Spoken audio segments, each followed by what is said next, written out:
I must have been 6 or 7 when I lived in Lebanon. The country was ravaged by war at the time, and the murders were common and frequent. I remember during a particularly vicious era, when the bombings never really stopped, I would stay at home, sitting in front of my television, watching a very, very strange show. It was a kids' show that lasted about 30 minutes and contained strange and sinister images. To this day, I believe it was a thinly veiled attempt on the part of the media to use scare tactics to keep kids in place, because the moral of every episode revolved around very uptight ideologies. Stuff like, bad kids stay up late, bad kids have their hands under the covers when they sleep, and bad kids steal food from the fridge at night. It was very weird, and in Arabic to top it off.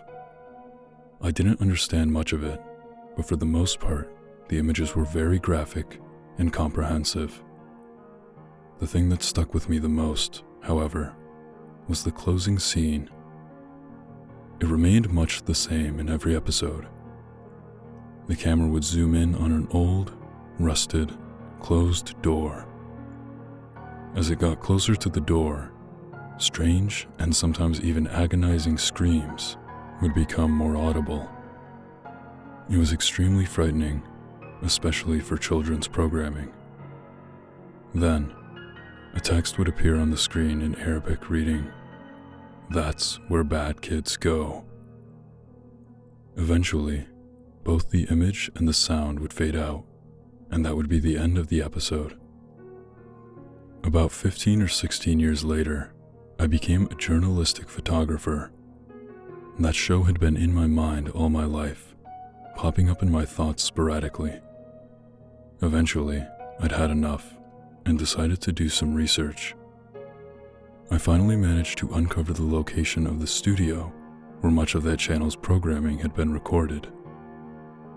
Upon further research, and eventually traveling on site, I found out it was now desolate and had been abandoned after the big war ended. I entered the building with my camera. It was burnt out from the inside. Either a fire had broken out, or someone had wanted to incinerate all of the wooden furniture. After a few hours of cautiously making my way into the studio and snapping pictures, I found an isolated, out-of-the-way room after having to break through a few old locks and managing to break the heavy door open. I remained frozen in the doorway for several long minutes. Traces of blood, feces, and tiny bone fragments lay scattered across the floor. It was a small room in an extremely morbid scene.